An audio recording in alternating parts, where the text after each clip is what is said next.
C'est bon, Jaël, toi aussi? Impeccable. Donc, bonjour à tous, bienvenue à la conférence du mouvement raélien. Donc, je suis Pascal, je suis le conférencier et je vais vous entretenir de ce sujet pendant à peu près 1 heure. D'accord? Donc, il y a entre 25 et 35 minutes de PowerPoint, on va dire. J'essaye de faire moins de 30 minutes et le reste, ça permet de dédier une bonne demi-heure aux questions si vous en avez. Si vous en avez pas, dans 40 minutes, vous êtes parti. Donc, comme vous avez pu le voir, j'imagine, pour ceux qui ont reçu ce tract, la base, c'est les extraterrestres ont créé l'humanité scientifiquement. Donc, c'est tout un sujet, toute une histoire. C'est affolant d'un côté, d'autre côté, ça permet de poser plein de questions. Qu'est-ce que c'est que ce truc? Voilà.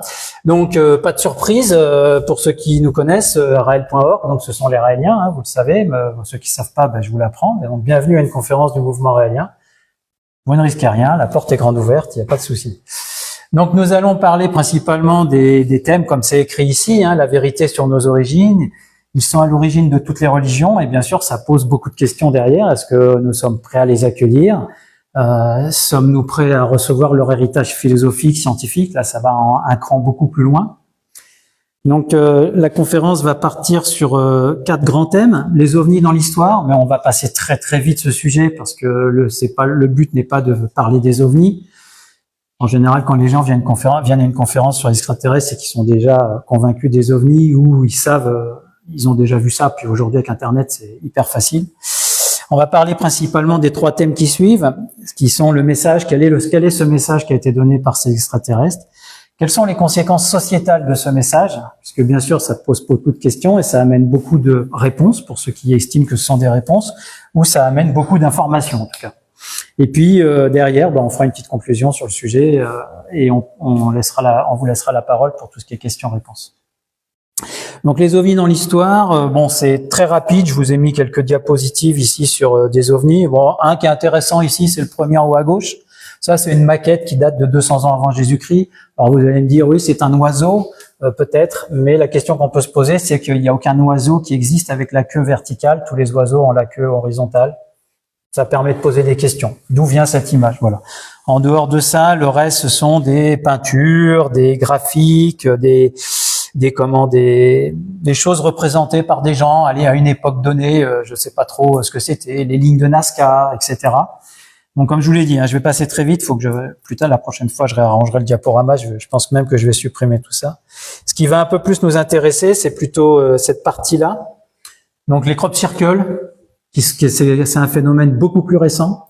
Alors, à leur apparition, c'était dans les années 90 que ça a commencé, les crop circles. Donc, c'était il y a bientôt 30 ans. C'était un phénomène qui a pris beaucoup d'ampleur, qui a posé beaucoup de questions. Maintenant, il y a beaucoup de gens qui nous disent que c'est 2 petits papis avec une planche en bois qui, la nuit, vont se promener dans les champs de blé et écrasent le blé. C'est pas un souci, il y a de vrais faux crop circles. Mais ce qu'on appelle des faux crop circles sont des crop circles faits par les hommes. C'est même devenu une mode à un moment donné par des étudiants en com ou ceci, cela, qui se sont amusés à en faire plein. Donc voilà, pour faire de la com et faire des publicités, des choses comme ça. Mais il y a quand même beaucoup de crop circles qui posent quand même beaucoup de questions. Ne serait-ce que par la taille, par les géométries qu'ils ont. Alors évidemment, quand on les regarde, un mathématicien vous le dirait, tous les crop circles sont refaisables facilement avec un compas, une équerre, des ficelles, etc. Parce que c'est mathématique. Quelque part, c'est pas étonnant. Si c'est une intelligence scientifique qui fait ça, forcément, elle utilise les mathématiques aussi. Bon, c'est donc assez possible. Maintenant, ce qu'on voit, quand on prend celui-là, par exemple, là ici, il y a un groupe de gens, on imagine la taille du crop circle. Ce qu'il faut bien se dire après, vrai, pas vrai, fait par des humains, pas fait par des humains, c'est que les 3/4, enfin même tous les crop circles quasiment qui sont de vrais crop circles, c'est-à-dire pas faits par les êtres humains, sont des crop circles qui le soir n'existent pas, le lendemain matin au petit déjeuner ils sont là. Et vu la taille des engins, si c'est un papy avec une planche en bois, j'aimerais bien qu'il m'explique comment il fait ça dans la nuit, noir, sans avoir une vue de hauteur en plus, parce que c'est facile de faire des tracés en plein jour, on met des ficelles, on tire avec un super truc qu'utilisent les géomètres là, mais bon, avec une ficelle et une planche de bois, je vois moins bien la chose. Donc après, il y en a eu toutes sortes, mais celui qui nous intéresse le plus, ça va être celui-là. c'est un crop circle qui serait, attention, tout ça c'est du conditionnel. Moi, ce que je vous amène, c'est une information. Maintenant, chacun se fait son idée. Hein. Donc, je vais beaucoup parler au conditionnel, hein, bien sûr. Moi, j'en suis convaincu hein, que les crop circles qu'on estime être des vrais, ils sont faits par des extraterrestres. Maintenant, c'est voilà. Celui qui nous intéresse le plus, c'est celui-là. Donc, il serait une réponse à un message, le fameux message d'Arecibo. Le message d'Arecibo, c'est quoi? C'est ce message-là. Alors, pour ceux qui connaissent, je sais pas, je vais vous expliquer rapidement. Dans les années 70, nos scientifiques ont utilisé le télescope, un télescope terrestre, le télescope d'Arecibo, ce qui est une espèce d'énorme coupole creusée dans la Terre directement, je crois que c'est au Mexique. Et ils ont utilisé ce télescope pour envoyer un message dans l'univers. Donc, ils ont envoyé le message, et le message qu'ils ont envoyé, c'est celui qui est à gauche. Là. Donc, en gros, bon, ils ont codé le message d'une certaine façon, et ils ont estimé que toute civilisation scientifiquement avancée devrait être capable de le décoder. Et dans ce message, il y a quoi? Alors, il y a plusieurs choses, comme c'est écrit là-haut. Hein, je le maîtrise pas par cœur. Hein, tout ça, vous trouvez tout ça sur Internet, c'est très facile. Hein. Donc, il y a le fait qu'on utilise la base 10 pour nos mathématiques, pour compter. Il y a les histoires de l'ADN. Il y a pas mal ici. Il y a notre ADN à nous. Toc toc. L'être humain, la taille de notre population, la taille moyenne de l'être humain. Et ici, il y a notre système solaire. Et cette partie-là, c'est celle que je maîtrise le mieux. Donc, notre système solaire et la Terre, on voit qu'elle est ici en troisième position, c'est la Terre. Et comme elle est décalée, ça veut dire que nous habitons la troisième planète de notre système solaire. Et eux, dans un crop circle, qui serait une réponse à ce message, eh bien, ils nous ont répondu. Et ils ont envoyé des choses aussi. Donc, c'est pareil, sur Internet, vous trouverez le décodage. Mais ils expliquent globalement qu'ils ont une hélice d'ADN comme nous, mais qui est légèrement différente. Ils ont la taille de leur population, c'est pas la même que la nôtre. Ils ont pas la même taille non plus, voilà. Par contre, leur système solaire, il est ici. Et là, on pourrait voir qu'ils habiteraient la 3, 4, et puis là, un espèce de groupe de planètes. Donc 3, 4, et puis 5e planète de leur système solaire, qui serait un groupe de planètes. Et ici, tout en bas, on voit que ça, c'est le télescope d'Arecibo. Enfin, c'est une représentation de comment a été envoyé ce message. Et là, il y a une espèce de représentation de comment ils nous ont répondu. Voilà. Bon. Voilà. C'est le crop circle que je trouve le plus intéressant. Et sur les ovnis, voilà ce qu'on peut dire. Après, sur les ovnis, voilà, parmi les choses les plus intéressantes, il y a des vidéos sur YouTube.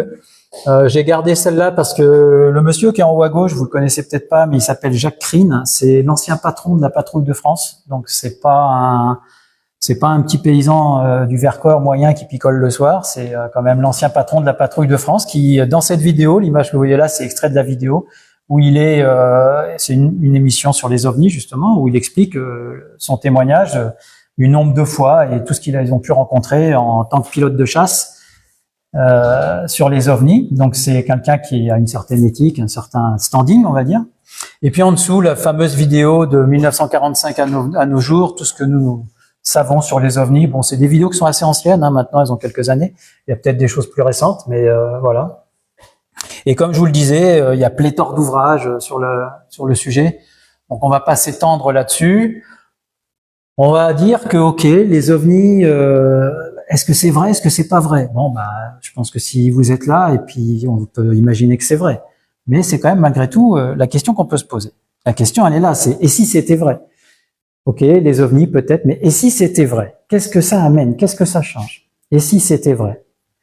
Et c'est là qu'intervient donc le fameux message des extraterrestres, qui, nous, on part du principe que c'est vrai, et on va vous amener cette information. Et l'information, alors ça dure 8 minutes, c'est une petite vidéo.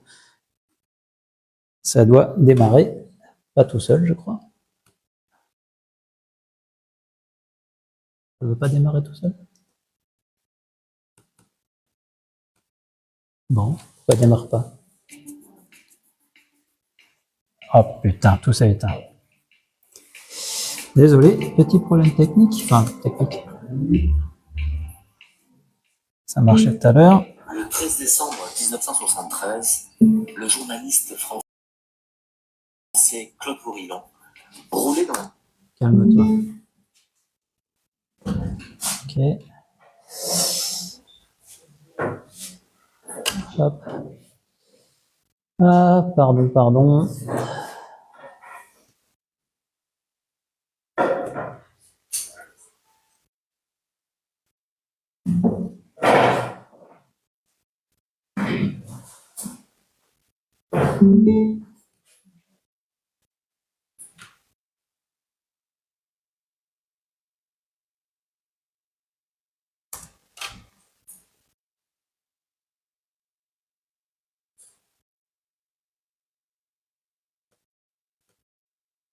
Bon, je vais pas y arriver.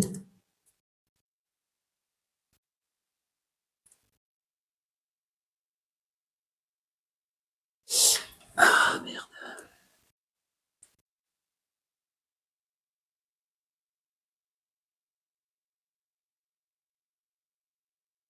L'important, c'est connecter, là. Ça m'embête. Le son, il est bien.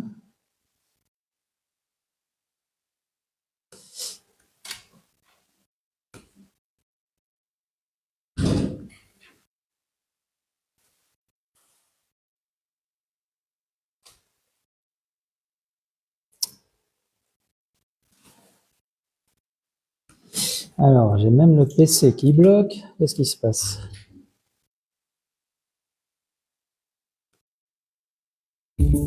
Ah, ok.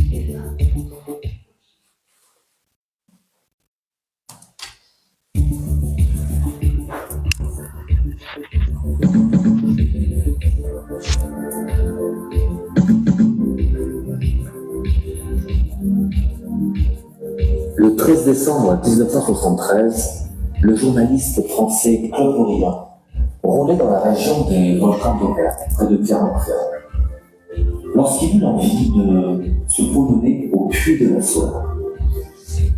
Soudain, il remarqua dans le ciel une lumière blanche clignotante, venant dans sa direction.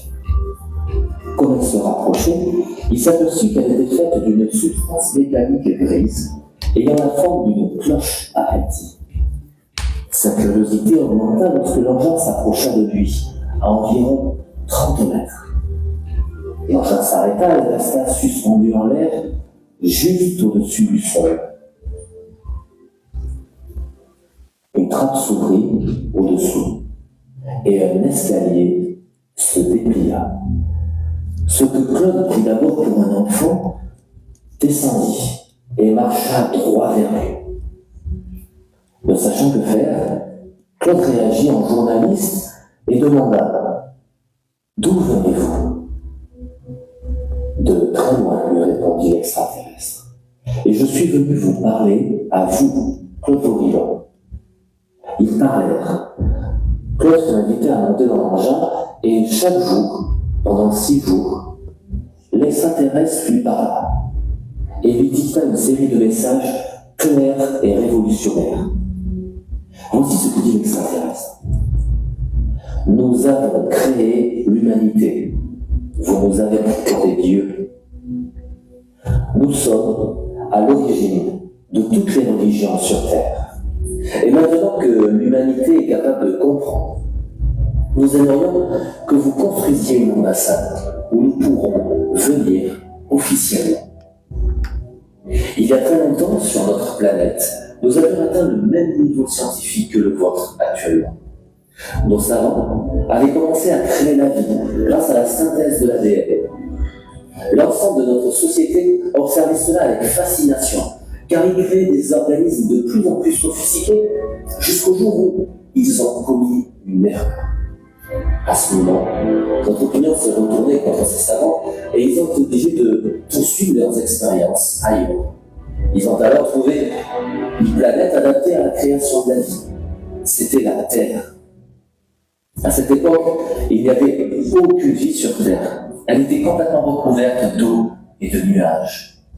Beaucoup de textes anciens expliquent le travail de ces créateurs scientifiques. Ouvrons la Bible. Dans le livre de la Genèse, chapitre 1, verset 12, il est écrit « Il sépara les eaux qui sont au-dessous du firmament avec les eaux qui sont au-dessus du firmament. » Genèse 1, 12. Les eaux d'en dessous, c'était les océans. Les eaux du dessus, les nuages. Nous avons réalisé des explosions sous-marines qui ont créé des trous gigantesques dans lesquels l'eau s'est engouffrée, permettant à la terre sèche d'émerger. Une île s'est formée, un continent, le continent unique originel.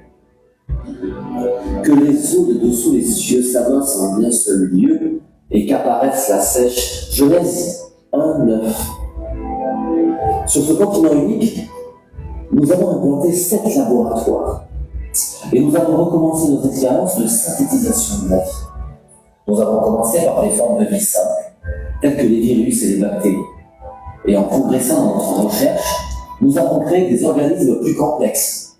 Les plantes, les poissons, les reptiles, les oiseaux, et finalement, les mammifères, réussissant chaque fois à faire des œuvres d'art vivantes, toujours plus belles et plus sophistiquées. La vie n'a pas évolué, elle a simplement suivi l'inspiration de nos artistes chimistes, qui ont intégré et adapté chaque nouveau prototype pour qu'il puisse survivre dans l'environnement global.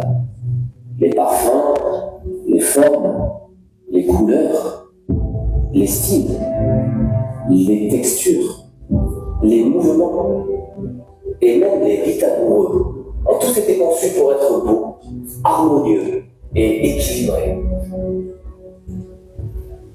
En voyant ces progrès incroyables, l'opinion était partagée par notre gouvernement pour savoir si cette vie artificielle était sans danger pour nous. La création ne détruirait-elle pas ses créateurs? Nous avons décidé d'autoriser nos savants à continuer leurs expériences aussi longtemps qu'ils ne créeraient pas une vie intelligente. Mais la tentation était trop grande pour ces savants et artistes qui étaient passionnés par leur travail et par le peuplement de monde vierge. Un jour, certains d'entre eux décidèrent de désobéir aux ordres et de synthétiser des êtres intelligents comme eux, faisant l'homme à notre image, à notre ressemblance. Genèse 1:26. Notre gouvernement fut extrêmement inquiet quand il apprit cela. Comment être sûr que les êtres humains qui avaient été créés ne deviendraient pas une menace pour nous, pour notre propre sécurité? Nous avons dit à nos savants de garder ces êtres humains dans l'ignorance de toute connaissance scientifique. Nous leur avons même dit de faire croire à ces êtres que nous étions des dieux tout-puissants, pour être sûrs qu'ils nous respecteraient. De tout arbre du jardin, tu pourras manger, mais de l'arbre de la science du bien et du mal, tu n'en mangeras pas. Car du jour où tu en mangerais, tu mourrais. Genèse 2:17. À cette époque, les êtres humains appelaient ces extraterrestres les Elohim, ce qui signifie en hébreu ancien ceux qui sont venus du ciel. On trouve ce mot dans les Bibles originales, mais il a été plus tard mal traduit par le mot Dieu. C'est important de comprendre que c'est un mot pluriel, le singulier étant Elohim. Les références aux Elohim se trouvent aussi dans d'autres textes anciens, et par exemple dans les écritures des civilisations hindoues, grecques, égyptiennes ou amérindiennes. Nous pouvons comprendre aujourd'hui que certains dieux avaient des émotions humaines et vivaient près des êtres humains. Voici donc les premiers éléments de la fantastique révélation qui fut faite à Raël le 13 décembre 1973. Nous vous invitons à découvrir la suite en lisant le message donné par les extraterrestres, afin de découvrir la fantastique histoire de l'humanité et aussi de prendre connaissance de l'enseignement philosophique qui nous est apporté. La mission du mouvement raélien, diffuser au plus grand nombre ce message révolutionnaire et construire très prochainement une ambassade afin d'accueillir officiellement les Elohim, ces extraterrestres à l'origine de la vie sur Terre. Sommes-nous prêts à les accueillir? Êtes-vous prêts à les reconnaître?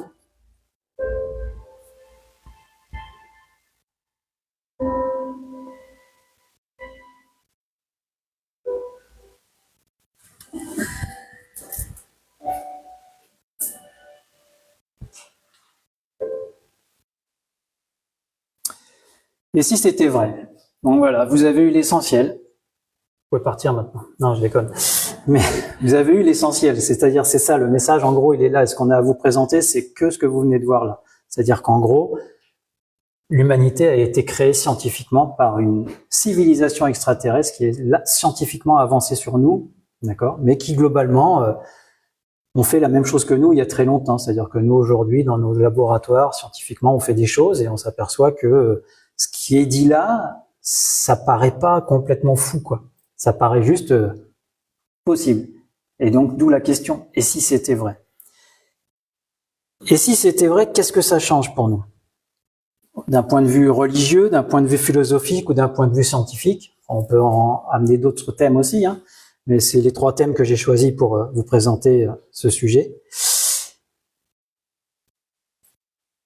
D'un point de vue religieux, ce que ça amène, c'est que vous allez me dire, Raël et le mouvement raélien, c'est une religion encore de plus parmi tant d'autres. Alors peut-être, on peut le voir comme ça, mais ce qu'il nous amène à travers ce message, c'est plutôt que ça devient le point de singularité de toutes les religions. C'est-à-dire que pour ceux qui s'intéressent un peu aux religions, dans toutes les religions, ils attendent tous le dernier Messie, le dernier des messagers. Il leur donne plein de noms différents que je ne connais pas, je maîtrise pas tous ces sujets-là spécialement, mais voilà. Et donc le mouvement raélien et Raël est ce qu'on appelle le dernier des prophètes, attendu par toutes les religions. D'accord? Ça, c'est ce que ça amène d'un point de vue religieux.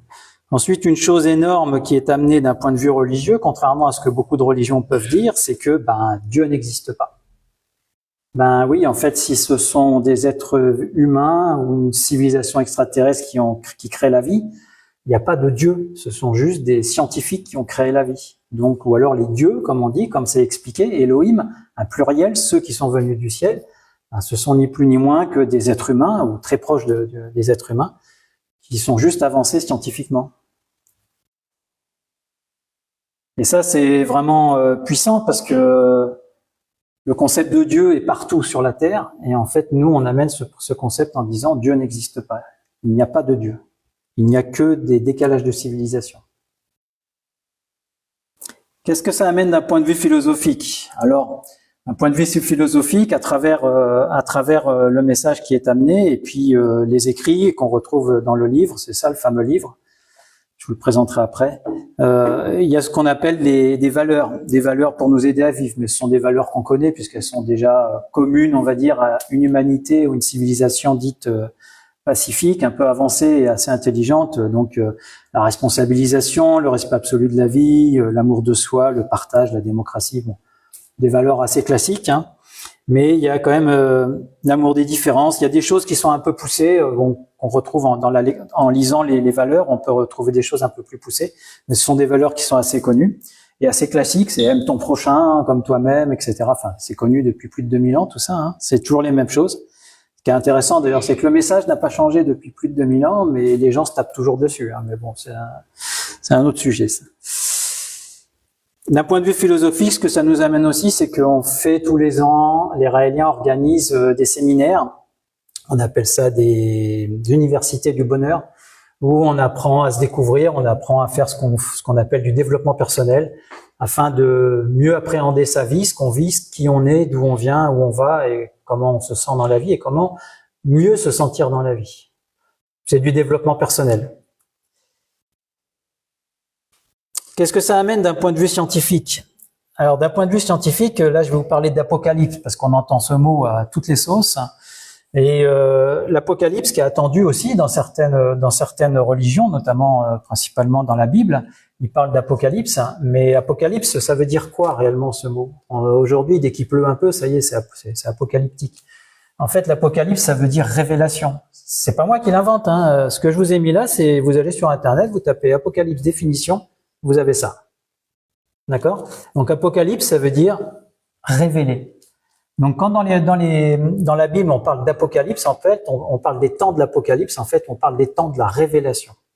Alors oui, en même temps, dans ce même passage de la Bible, on parle aussi d'une potentielle destruction de l'humanité à travers la fameuse bête d'Ézéchiel, ou je sais plus lequel, enfin je sais plus qui c'est, l'Armageddon, voilà, tous ces trucs-là.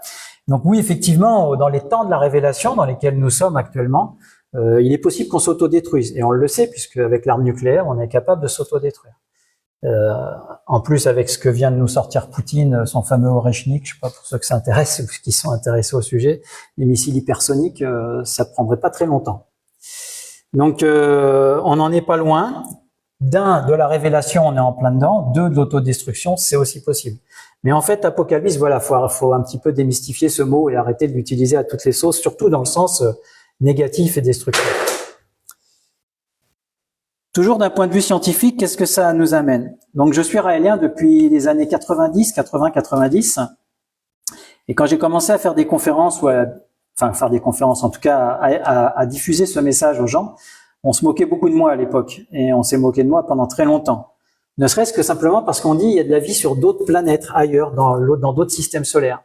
Sauf qu'à l'époque, il n'y avait pas de planète dans les autres systèmes solaires. On était le seul système solaire avec une planète. La science de l'époque n'était pas capable de voir qu'il y avait des planètes dans les autres systèmes solaires. Certains scientifiques arrivaient à émettre l'idée que ça devait être possible, mais la science, et je le comprends très bien puisque je suis assez branché science aussi, tant qu'on n'a pas de preuves, on dit que ça n'existe pas, même si on pense que. Sauf qu'à partir de 1995, on a découvert la première exoplanète. Et là, quand j'ai commencé à dire il y a d'autres planètes dans l'univers, on rigolait déjà moins. Et puis après, on a découvert une deuxième, puis une troisième. Et puis en août 2016, je crois, c'est ça, hein, il y a une planète qu'on a découvert, une planète autour de Proxima du Centaure. Alors pourquoi je vous parle de celle-là en particulier? Parce que c'est l'étoile la plus proche de notre système solaire. On a eu du mal à la voir, mais c'était l'étoile la plus proche de notre système solaire. Elle a aussi au moins une planète. Et puis donc ça, c'était en 95, ça date, hein, ça fait 30 ans aujourd'hui, enfin 30 ans cette année. Et il faut comprendre qu'aujourd'hui, on est à 5000 planètes et qu'est-ce que j'ai écrit là en bas? 7352 planètes découvertes à ce jour. Alors, à ce jour, c'était en septembre. C'était quand la dernière conférence qu'on a fait? C'était en septembre. Moi, j'avais mis à jour en septembre. Novembre. Donc là, on est en janvier. Donc depuis, ils ont peut-être découvert d'autres. Hein. Donc voilà, on était à 7352 exoplanètes découvertes, on va dire, en 2020, d'ici jusqu'à 2024. Et en fait, finalement, aujourd'hui, les scientifiques d'un consensus scientifique disent que globalement, tous les soleils ont des planètes. Plus ou moins vivables pour un être humain, mais en tout cas, elles ont des planètes. Toutes les étoiles qu'on voit dans le ciel, je dis bien les étoiles, hein, je parle pas des planètes, les étoiles qu'on voit dans le ciel ont des planètes qui gravitent autour. C'est un consensus scientifique aujourd'hui. Ensuite, quand on parle de création de la vie, c'est pareil, ça fait rigoler, bien sûr, ça peut faire rire, mais on comprend aujourd'hui, on a une certaine maîtrise de la génétique, on a une certaine maîtrise de l'ADN, on a une certaine maîtrise de ce qu'est la vie, en fait, en général, et on s'aperçoit que c'était rigolo avant, maintenant ça l'est moins, parce qu'on s'aperçoit qu'on est capable de potentiellement le refaire, nous aussi. On commence à être capable dans nos laboratoires d'avancer sur des choses, notamment le monsieur Barbu qui est là, je crois qu'il s'appelle Craig Venter, si je dis pas de bêtises, et ce garçon, en 2010... je sais pas où ça en est, cette histoire, parce que c'est surtout lui qui avait avancé sur le sujet. Maintenant, je sais pas trop où ça en est, j'ai pas suivi la suite, mais il avait commencé à créer les premières cellules synthétiques. Ensuite, création première bactérie avec un génome minimaliste, mais c'était vraiment ça fait partie de ce qu'on appelle les débuts. Donc, ce n'est pas ridicule d'imaginer qu'on peut créer la vie complètement à partir de rien, ou de presque rien. Façon de parler, parce que c'est difficile de créer à partir de rien. Ensuite, en 2023, création d'un embryon humain synthétique créé en laboratoire à partir de cellules souches. Donc ça veut dire que ce sujet, il avance. On dit pas que c'est fait, mais il avance. C'est pour ça aussi que le message des extraterrestres, il arrive maintenant. C'est parce qu'on est capable de le comprendre. C'est surtout ça qui est intéressant. Autant il y a 2000 ans ou 1500 ans pour les musulmans, 4000 ans pour les bouddhistes ou les juifs, ils pouvaient rien comprendre, ils savaient tout juste faire 2 et 2 font 4. Donc aujourd'hui, on nous amène ce genre de choses. On peut dire oui, c'est des conneries, mais on peut dire ah ouais, c'est pas con, c'est possible. Ce n'est plus impossible cette histoire. C'est ça qui est intéressant. Maintenant, on parle aussi beaucoup de la théorie de l'évolution, du Big Bang. Donc il y avait rien, puis d'un seul coup il y a tout. Bon, pourquoi pas. Des questions intéressantes, ça c'est des articles que j'ai trouvés sur Internet. Hein. Qu'existait-il avant le Big Bang? Notre univers a-t-il été créé en laboratoire? Donc ça amène la notion d'infini, ça. parce que c'est une notion qui nous est très chère, l'infini. Je vais vous en parler juste après. Et les scientifiques commencent à imaginer, pensent à l'infini dans le sens réalité du quotidien, quoi. Pourquoi je vous parle d'infini? Comme je vous dis, je vous en parlerai, parce que c'est ce qu'amène ce message, et c'est principalement le symbole que les Raéliens portent, ce que j'ai là, ce que vous avez sur le tract, le fameux symbole qu'on retrouve ici aussi, et qui est là au milieu de la diapo. Qu'est-ce qui représente ce symbole? En fait, alors bien sûr, beaucoup de gens voient une étoile de David, d'autres voient une étoile de d'autres voient une croix gammée, et d'autres voient une étoile de David avec une croix gammée. On voit tous ce qu'on veut, hein. Mais en fait, effectivement, il y a effectivement une croix gammée. Ce qu'on appelle plus comme, faut pas appeler ça croix gammée, parce que croix gammée c'est le truc d'Hitler. C'est la même chose, hein, c'est le même symbole. Hein, faut pas rêver. Hein. Hitler, il a rien inventé. Hein, il a fait que prendre un symbole qui existait depuis des milliers et des milliers d'années sur la Terre. Notamment ce symbole-là, si vous allez, pour ceux qui voyagent, faire un tour en Asie du Sud-Est. Moi, je suis allé en Inde, je suis allé au Japon pour mon boulot, et je peux vous dire qu'on en trouve partout, hein, des svastikas. Donc ça s'appelle une svastika. On en trouve partout, dans ce sens-là ou dans l'autre sens. Hein, ça a aucun changement. Enfin, il y a aucun intérêt de dire oui, mais dans ce sens-là, c'est Hitler, dans l'autre sens, c'est les bouddhistes. Non, c'est pas vrai, c'est la même chose. Et quand vous allez là-bas en Asie du Sud-Est, vous en trouvez dans les deux sens. Donc, il n'y a pas de réalité par rapport à ça. Et qu'est-ce que représente donc ce symbole? Donc, effectivement, il y a la fameuse étoile de David. Donc, le triangle pointe en haut, un triangle pointe en bas, et puis on voit que ça tourne en rond. Qu'on appelle le symbole de l'infini. Pourquoi? Parce que ça veut dire que dans l'infiniment grand, c'est la même chose que dans l'infiniment petit. Et quand on regarde le schéma qui est autour, c'est exactement ça. Donc nous sommes là, on vit sur une planète qui est dans un système solaire, qui est dans une galaxie, qui est dans un univers, et qui lui-même est dans une particule, un atome, quelque chose, une molécule, une cellule et un être humain. Et ça à l'infini vers le haut, mais ça marche aussi dans l'autre sens, à l'infini vers le bas. C'est-à-dire que partout là autour de nous, il y a des molécules dans lesquelles il y a des atomes, il y a des particules à l'intérieur de ces atomes dans lesquels il y a des univers ou un univers, et dans lequel il y a des systèmes solaires, des planètes, des gens qui vivent dessus, et sur ces gens, il y a des atomes, des particules et ça. Et ça à l'infini dans les deux sens. Ça, c'est ce qu'on appelle l'infini dans l'espace. Alors c'est un peu plus facilement, comment dirais-je, compréhensible et puis appréhendable. Par contre, la svastika qui est au milieu, comme on peut voir, on peut s'amuser à faire le tour du symbole, ça ne s'arrête jamais. Et dans n'importe quel sens. Ça, c'est l'infini dans le temps. Et ces extraterrestres, les Elohim, ils nous amènent ce message, c'est que tout est infini et qu'il n'y a jamais eu de début et il n'y aura pas de fin. Tout a toujours existé, tout existera toujours. Et ça, c'est beaucoup moins facile à appréhender. Parce que ça veut dire que nous, on est, on meurt. Donc ça, c'est classique pour un être humain. On dit toujours la planète, elle a une vie, c'est-à-dire que dans 4,5 milliards d'années, elle va s'écraser sur le soleil ou je sais pas quoi, elle va finir. Donc on a l'impression que tout se termine à un moment donné ou à un autre. Mais en réalité, il nous explique que non, non, non, non, non, non. Tout a toujours existé. Il n'y a pas de début et il n'y aura pas de fin. Je suis d'accord avec vous, hein.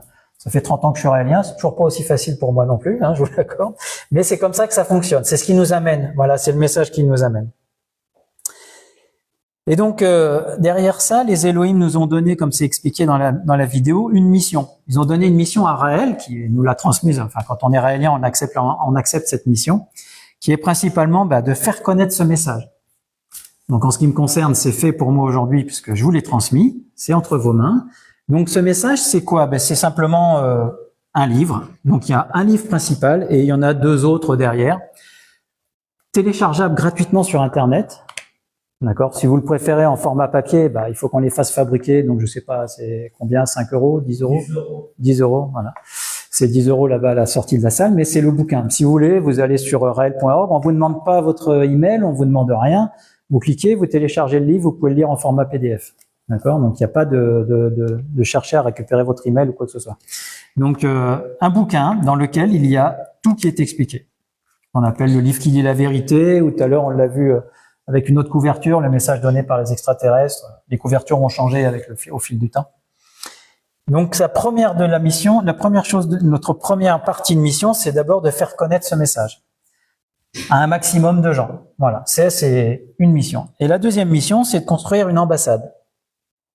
Donc construire une ambassade, vous allez me dire pourquoi faire? Eh bien parce que les extraterrestres, ils souhaitent revenir sur la Terre, comme c'est annoncé dans toutes les religions. Le dernier des prophètes, il est attendu, maintenant qu'il est là, ils doivent revenir. Pour ceux qui sont religieux, qui s'intéressent un peu aux religions, les chrétiens pensent que Jésus va revenir. Donc on pourra parler après du comment, mais oui, effectivement, Jésus pourrait revenir si on leur construit une ambassade. Maintenant, pourquoi une ambassade? Parce que sur Terre, aujourd'hui, on a un niveau, on va dire, philosophique, scientifique, qui fait que on a des pays, on a des frontières, malheureusement, ça, on en est encore là, et donc on a des ambassades. Donc une ambassade, ça parle à tout le monde. C'est quoi une ambassade? C'est un endroit dans un pays où un autre pays a un endroit qui lui appartient et qui est sa propriété, son territoire.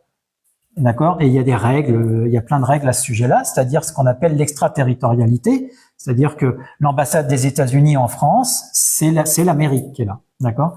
Eh bien, eux, ils veulent aussi une ambassade. Pourquoi? Parce qu'ils ne veulent pas venir en France ou en Chine ou en Russie ou ailleurs. Pourquoi ils iraient plus dans un pays que dans un autre? Donc, ils veulent une ambassade où ce serait leur territoire à eux. Et ça, on arrive à le comprendre. Voilà. Et dans cette ambassade, ils rencontreront les gouvernements de la Terre, les scientifiques, etc. Donc voilà en conclusion ce message. C'est donc le bouquin avec toute l'histoire de la création de la vie sur la Terre. Voilà, tiens, je tombe sur un chapitre au hasard, l'utilité du Christ. Pourquoi est-ce qu'il y a eu le Christ? Bon, un autre chapitre, je sais pas, qu'est-ce que c'était là avant? Après peut-être, allez. Création de l'État d'Israël, pourquoi il y a eu la création? À l'origine de toutes les religions. L'évolution, un mythe. Enfin voilà, pas mal d'explications, de choses données dans ce bouquin. Et comme je vous disais, on fait des universités du bonheur tous les ans. Et donc, Raël nous parle, nous explique des choses, il nous dit des choses, il enseigne. Et la majorité de ces enseignements sont filmés et sont conservés sur Internet, mais sont en accès gratuit sur raelacademy.org. Vous pouvez y aller. Vous y allez, puis vous avez des vidéos YouTube de Raël qui parlent. Voilà. Vous avez accès à une grande partie de son enseignement comme ça. Donc voilà, nous sommes arrivés à la fin de la conférence. Donc si vous avez des questions, je suis tout oui.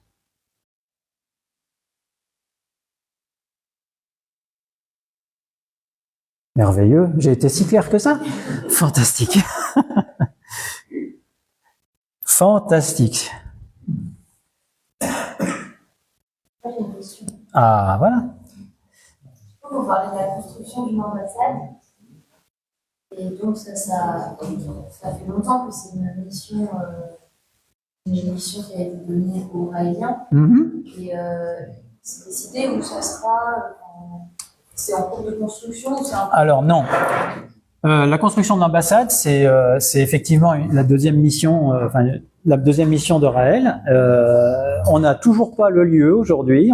Elle a toujours pas été commencée de construire. Bon, la raison, elle est à plusieurs niveaux. La première, c'est que c'est écrit dans le bouquin. Les Elohim demandent à ce que cette ambassade soit construite, comme par hasard, pour nous faciliter les choses, en Israël. Bon, sauf que depuis quelques années, vu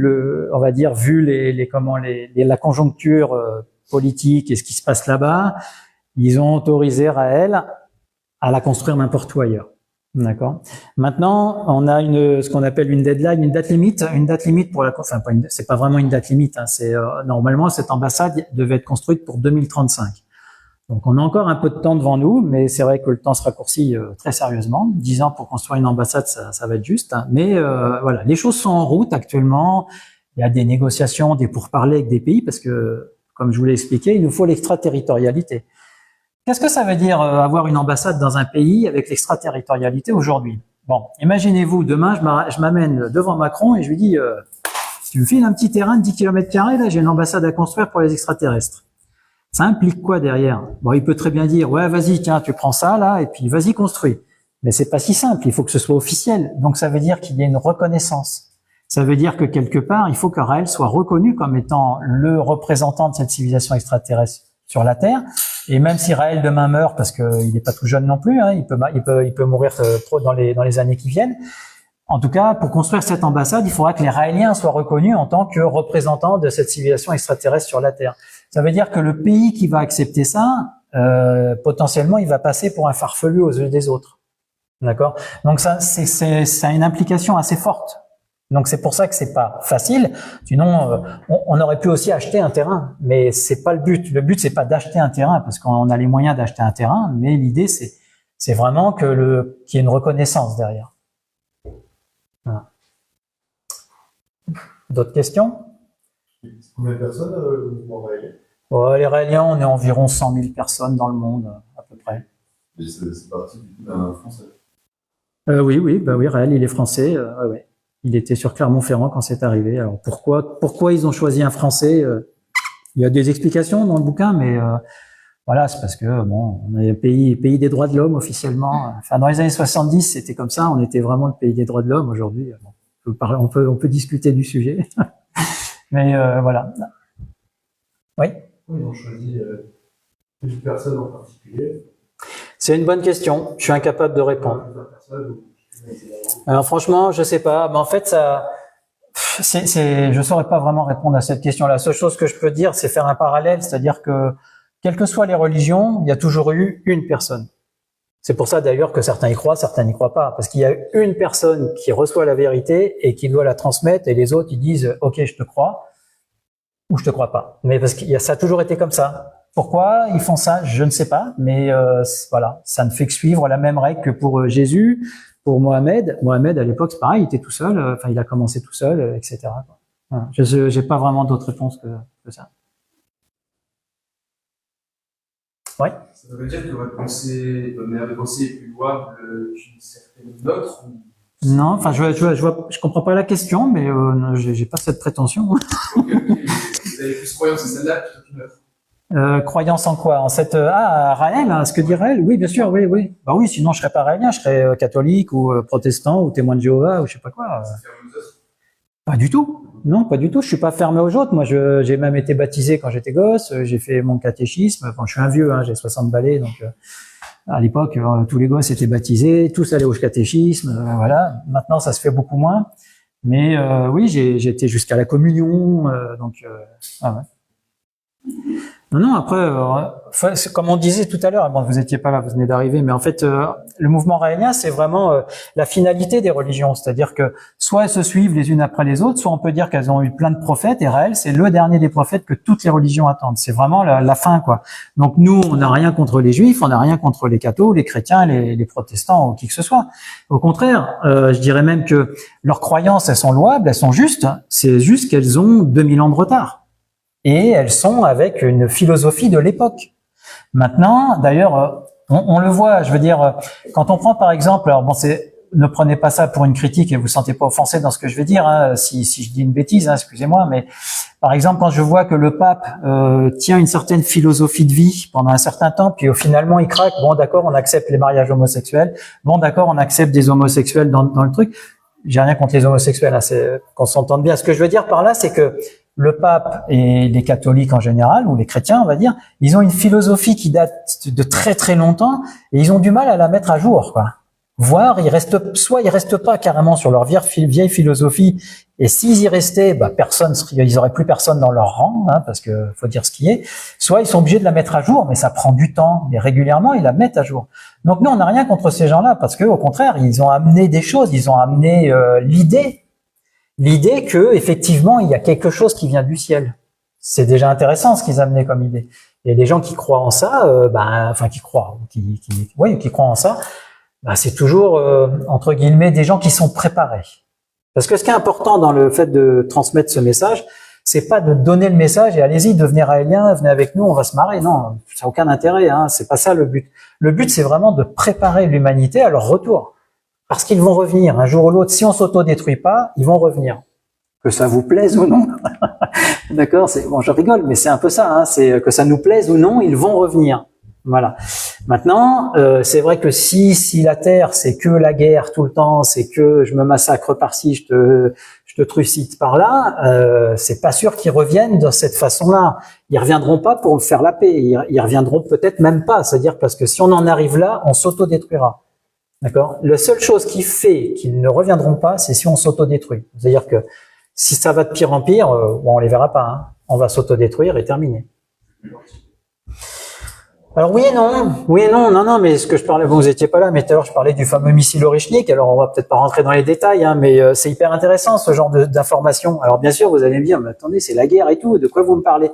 Oui, bien sûr, c'est des moyens guerriers, mais de tout temps, celui qui a l'arme la plus forte, il impose la paix et sa façon de voir les choses aux autres. D'accord? Le but, c'est pas d'imposer sa façon de voir les choses ou la force aux autres, mais de dire, si tu m'emmerdes, pardon, excusez-moi le terme. Si tu m'attaques ou si tu m'embêtes, j'ai ce qu'il faut pour te répondre.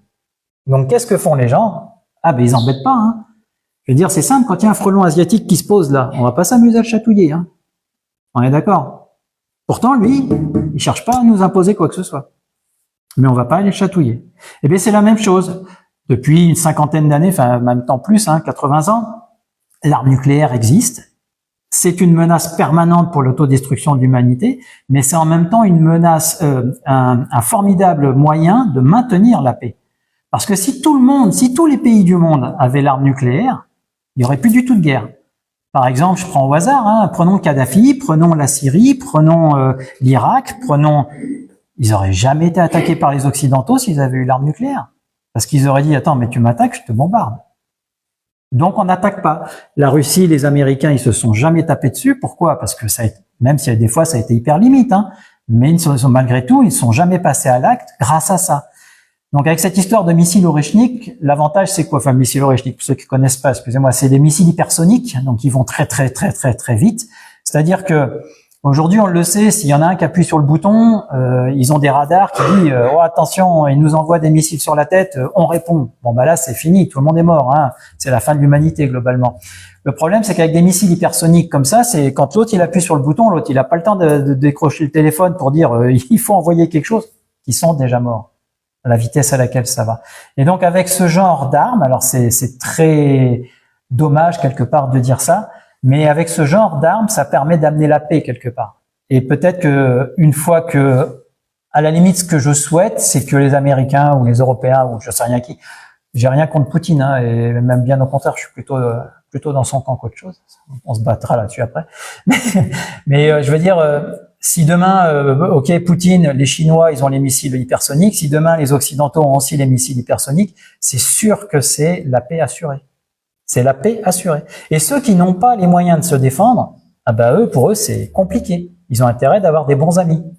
Parce que sinon, prenons l'exemple, comme je l'ai dit tout à l'heure, je prends ces pays-là au hasard, hein, mais il y en a d'autres, hein, Kadhafi, l'Irak, je dis pas que c'était des gens bien, hein, je dis c'est pas ça, je dis juste que s'ils avaient eu les moyens de se défendre, on les aurait jamais attaqués. C'est juste ça que je dis. Hein. Donc c'est ça qui est intéressant. D'autres questions? Oui? Alors, pour le retour des extraterrestres et ces ambassades qui doivent être quels sont les messages qu'on attend de ce que vous avez dit ici, de la guerre, qui ne reviendront pas. Si à la paix, ils vont venir, quand ils vont venir, quels sont les messages que ceux qui sont en ce moment dans ces ambassades attendent d'eux? D'accord. Quels sont les messages qu'ils vont nous apporter? Bah déjà, une révélation au grand jour de qui ils sont. Donc ça va prendre déjà un certain temps pour que les êtres humains et que l'humanité, comment dirais-je, avale ce message. D'accord? Notamment, là où ça va être très compliqué, si quelqu'un pouvait allumer la lumière, en même temps, ça va être... T'as pas moins fort, parce que je suis un peu aveuglé là. Et en même temps, donc, comment je vais dire... Ouais, super, merci. Donc le message qu'ils amèneront, donc la première chose c'est ça, c'est déjà se révéler au grand jour et puis montrer qu'effectivement les religions d'avant avaient raison, mais ça avait été mal interprété avec, comme je disais tout à l'heure, une philosophie de 2000 ans, 3000 ans, 5000 ans en arrière. Donc tous ces gens-là qui étaient religieux ou qui croyaient dur comme fer à Dieu, ça va être un choc pour eux. Donc il va falloir un certain temps. Derrière, le gros message qu'ils vont nous amener aussi, donc ça c'est sur le plan religieux, on va dire. Là, le plan religieux, ça va être très compliqué pour les gens à accepter. Ça risque même d'être difficile et peut-être même violent physiquement, hein, parce que beaucoup de religieux peuvent être violents quand ça va pas dans leur sens et quand on leur amène quelque chose comme ça, on pourrait très bien dire non, c'est des conneries, je te tire dessus. Bon, c'est voilà. Mais derrière, le plus gros, pour moi, il y a deux autres grandes choses importantes qui vont être amenées. C'est le plan philosophique, donc ce que je disais tout à l'heure, les valeurs, le développement personnel de l'être humain, c'est-à-dire amener l'être humain vers le bonheur. C'est quoi le bonheur? Je parle bien de bonheur, je parle pas de plaisir. Parce on aspire tous au bonheur. On nous parle du bonheur à tire-larigot à la télé dans tous les sens, mais on nous fait toujours croire que le bonheur, c'est dans la nouvelle voiture, c'est dans l'achat d'une enceinte comme ça, c'est le téléphone portable. Ah, le bonheur. Je suis allé à la plage la semaine dernière. Ah, le bonheur. Non. Le bonheur, c'est quelque chose qui est intérieur. C'est quelque chose qui vient de l'intérieur. On peut avoir tous les yachts, la vie des influenceurs à Dubaï ou je sais pas quoi. Si on n'est pas heureux, on n'est pas heureux. C'est pas l'extérieur qui nous amène le bien-être, le bonheur, c'est l'intérieur. Et ça, pour le faire ressortir, ce bonheur, c'est ce que j'expliquais tout à l'heure, c'est à travers le développement personnel. Des valeurs philosophiques, des choses comme ça qui sont amenées. Et ça, donc, non seulement elles sont déjà amenées à travers les messages, on les retrouve, comme j'expliquais tout à l'heure, à travers des exercices de développement personnel, un enseignement de développement personnel, qui est beaucoup diffusé dans nos stages, dans nos universités du bonheur, qu'on retrouve sur les vidéos de raelacademy.org que je vous ai montré tout à l'heure. Voilà, ça c'est une chose. Et la dernière grande chose, et pour certains ça peut être la plus importante, on va pas les hiérarchiser, c'est le côté scientifique. Ces extraterrestres, les Elohim, ils ont à peu près 25 000 ans d'avance scientifique sur nous. C'est une civilisation qui a 25 000 ans de plus que nous. Je sais pas si vous vous rendez compte ce que c'est. Moi, j'y arrive pas. Quand on voit où on en était scientifiquement il y a 100 ans et où on en est aujourd'hui, où est-ce qu'on en sera dans 200 ans? Bah, dans 25 000 ans, quoi. C'est inimaginable, quoi. Donc, cette avance scientifique, ils nous la partageront. C'est-à-dire qu'on fera un bond scientifique énorme. Je sais pas sous quelle forme. Est-ce qu'ils vont nous amener directement, tiens, ben voilà, je t'amène ça, t'as juste à appuyer sur le bouton, ça marche, et puis ça y est, il pleut plus la journée, il pleut que la nuit, il fait toujours chaud. Bon, je sais pas comment ça se présentera et comment ça sera amené, mais ils vont nous amener des choses scientifiques, notamment, par exemple, nous les Raéliens et les Elohim nous disent que le Big Bang n'a pas existé. Ils vont amener des réponses à tous ces gens qui se posent des questions. Mais comment ça marche alors? Qu'est-ce qui se passe? Voilà. Mais dans ces ambassades, est-ce qu'il y aura des personnes comme vous qui s'arrêteront devant les gens pour les expliquer ou ils passeront par qui pour que, parce que si peut-être ils manifesteront leur présence à un homme où c'est eux. Alors, les gens se donnent rendez-vous pour participer. Alors, comment ces messages seront diffusés? Alors, l'ambassade, elle est petite, hein. Il y a de quoi faire venir, je crois, une vingtaine de personnes dedans. Il y aura une grande salle de conférence à l'intérieur, dans laquelle on pourra faire venir des gens du monde entier, mais principalement, alors, ça me perturbe de savoir que quelqu'un comme Macron, Obama ou je sais pas qui seront invités devant ces Elohim pour qu'ils leur expliquent qui ils sont et ce qu'il faut faire maintenant. Comment ça va fonctionner? Enfin, pas comment ça va fonctionner, parce qu'ils vont rien nous imposer, mais comment il faudrait faire avancer les choses sur la planète. Mais ils pourront pas parler à 8 milliards d'êtres humains les uns après les autres. Non, ça va pas être possible, ça. Donc, en gros, comment le message va se diffuser derrière? Un peu comme je le fais là, quoi. C'est-à-dire que moi, je suis aujourd'hui un représentant des Elohim. Aujourd'hui, on peut imaginer que c'est que c'est des conneries, mais imaginons, comme je disais tout à l'heure, et si c'était vrai, imaginons que ce soit vrai, voilà, moi je les aurais peut-être jamais rencontrés, je les rencontrerai peut-être jamais, et ça ne me dérange pas.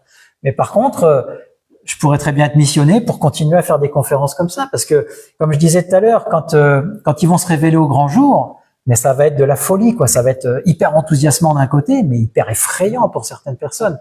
Donc, il va falloir rassurer les gens, il va falloir parler, il va falloir expliquer les choses.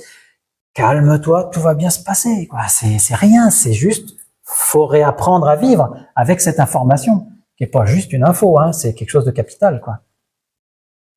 Voilà. Oui? Et avec 25 millions de vies. 1000 ans, pas millions, 1000 ans, 25 000 ans. 25 000 ans d'années de lumière d'avance sur nous. Vous ne pouvez pas parler aux 9 milliards d'humains maintenant. Bien sûr que si.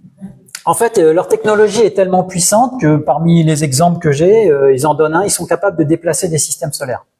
C'est ce qu'ils disent. Je l'ai pas vu, hein, mais c'est ce qu'ils disent. Donc voilà un peu le genre de technologie qu'ils peuvent avoir. Donc bien sûr que oui, qu'ils pourraient le faire. Mais la question sous-jacente derrière, c'est pourquoi ils se présentent pas directement au grand jour et puis basta, quoi, on en finit. La réponse c'est non. Ils veulent que ça vienne de nous, c'est-à-dire qu'ils souhaitent que nous ayons envie de les accueillir. Donc à travers, comme je disais tout à l'heure, une reconnaissance. La reconnaissance de Raël ou des Raéliens, mais surtout aujourd'hui c'est de Raël, comme étant leur représentant sur Terre. Voilà.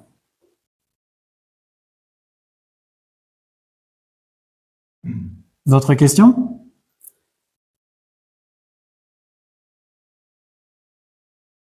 Bon, ben alors, s'il n'y a pas d'autres questions, on est quasiment à 1 heure là, donc ouais, je vous avais dit, hein, je n'ai pas menti, hein, je vous ai pas pris trop de temps. Hein.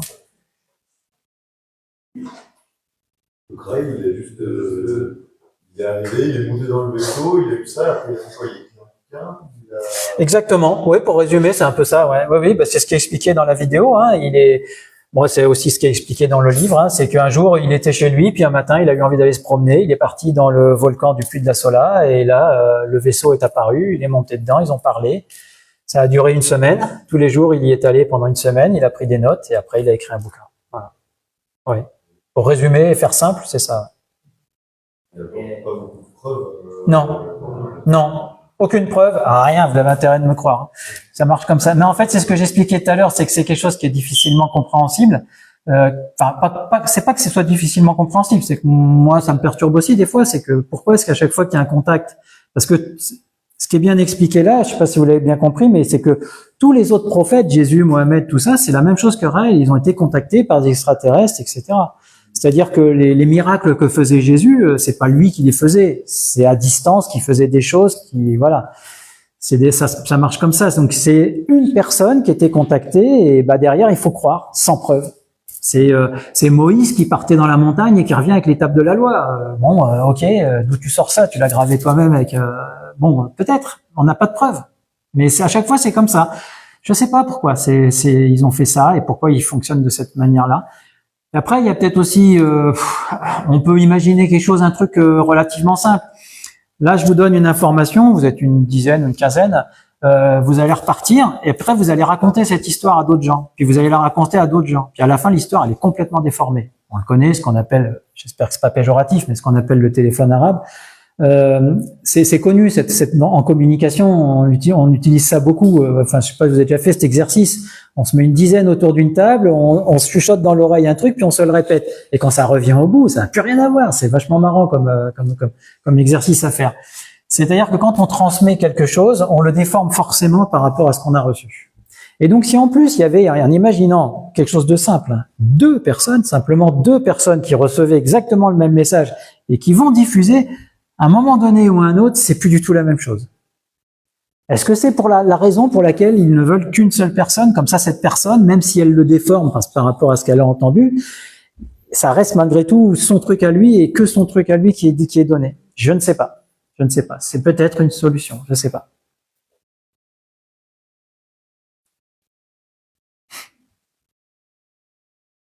C'est bon? Enfin, ils ont pas envie de partir. Hein. Ils ont pas envie de partir. Hein. Bon, bah écoutez, merci. Je vais vous faire sortir. Alors, merci. Bonne soirée. Et puis, profitez de ce que je vous ai donné.